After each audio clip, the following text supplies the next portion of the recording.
Oh mais putain, je fais un sitting. Salut à tous.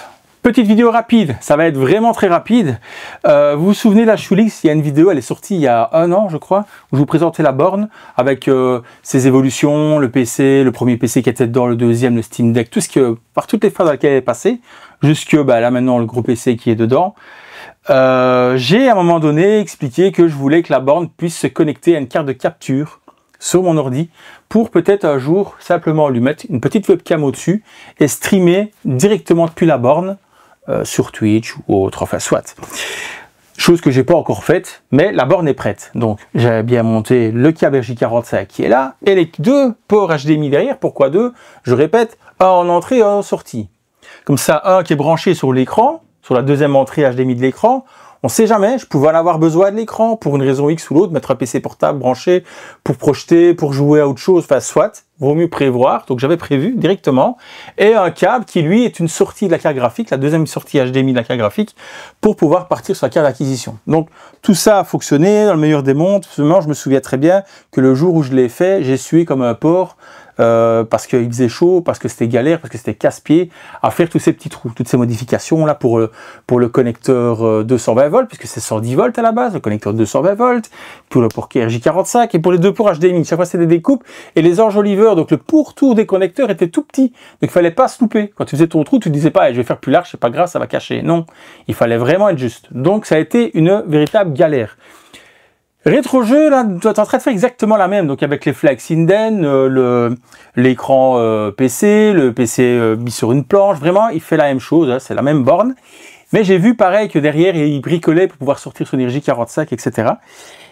Et là m'est venue une idée, je me suis dit, tiens, si je regardais sur Amazon, après des plaquettes de connecteurs comme on mettrait dans une maison, mais dans un format américain. Pourquoi? Parce que les formats américains, nous, les prises de courant, c'est souvent clipsé, etc. C'est des systèmes, on aime bien les systèmes de clips chez nous, pour tout ce qui est finition de prise, etc. que vous mettrez au mur, pour des connexions, pour des amplis, des connexions pour, enfin, vous voyez, pour des haut-parleurs, pour des RJ45, tout ce qu'on met dans les murs, souvent, que ce soit du Nico, du Legrand, du Piticino, etc., toutes ces marques, c'est à clipser. Aux États-Unis, pas, c'est à visser eux.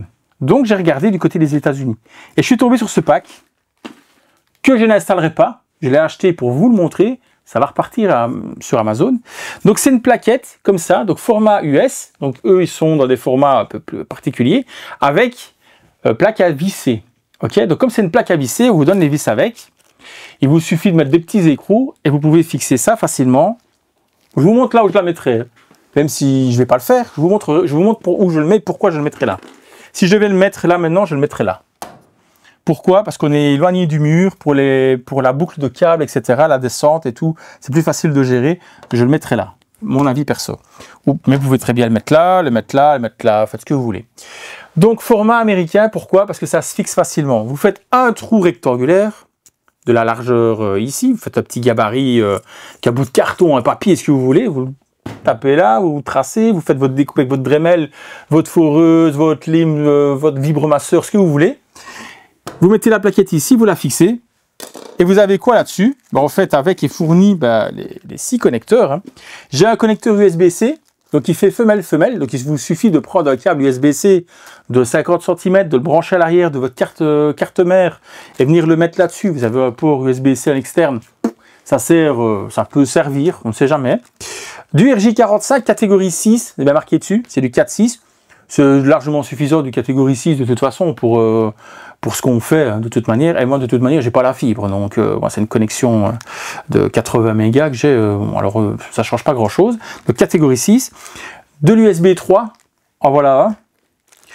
De l'USB 3, en voilà 2. Donc ça vous fait 2 USB-C, un USB-C, pardon, 2 USB 3, un RJ45 et 2 HDMI. Donc en fait, mon RJ45, mes 2 HDMI, et en plus j'ai de l'USB derrière, si je veux connecter un truc ou l'autre sur la borne. Franchement, plaquette top. Le prix, je ne sais plus, c'est de la moyenne des 10 €. Je vous mettrai le lien en description. Oui, c'est blanc, j'ai pas trouvé des noirs, j'aurais bien voulu trouver une noire, mais bon, si vous voulez passer au noir, vous mettez ça en couleur. Malheureusement, vous n'allez pas perdre ça, hein, donc vous aurez quand même un peu de blanc. Mais si vous voulez que ce soit plus discret, vous pouvez le perdre en noir et le mettre voilà où vous voulez, là, comme vous voulez. Voilà. Je crois même que quand je fais ça, ça se voit pas qu'en fait je montre à des endroits complètement improbables, de travers comme ça. Voilà. C'est bien, j'ai un écran de retour, c'est quand même cool. Hein. Enfin, soit. Voilà, donc ça va retourner sur Amazon. C'était vraiment pour vous montrer qu'il y a, si vous avez une borne comme ça, une Shulix, une Viewlix, une Shinylix, une Taiwanix, ce que vous voulez, ben, vous pouvez acheter ce truc-là. Ça se met facilement à l'arrière et vous pouvez récupérer les sorties de votre PC sans passer par devant, etc. C'est quand même toujours plus simple. Et comme je dis, moi je le mettrai là parce que même contre le mur, si vous le mettez là, avec votre bras, vous savez passer pour aller éventuellement remettre un connecteur en place, etc. Pour aller mettre une clé USB, un disque dur externe, que sais-je. Moi, vu que vous aurez des ports USB 3.0 et USB-C derrière, vous pouvez tout à fait faire ça. Moi, ici, j'ai mis ce relais-là. Ben, j'aurais pu mettre le relais là et mettre la plaquette en dessous. Il y a moyen de faire un truc très, très propre avec ça. Donc, je voulais vous le montrer. Je me dis que c'est cadeau, je vais le renvoyer sur Amazon, ça me serait de garder ça. Mais je trouvais que c'était intéressant. Donc si vous avez acheté une borne comme ça, si vous avez une borne comme ça et que vous voulez faire comme moi avec le PC, etc., vous cassez pas la tête à faire des petits trous comme j'ai fait là. Vous prenez une plaquette comme ça, il y a différents formats, il y a différents ensembles. Il y a un seul RJ45 avec un seul HDMI par exemple. Il y a vraiment toutes des configurations comme on le veut. J'ai pris le plus complet, j'ai pris le plus gros pour voir vraiment ce que ça donne. C'est top. Je conseille, c'est de la qualité, c'est facile à installer et vous allez kiffer. Voilà, sur ce, on se dit, on se revoit quand on se revoit. À ciao.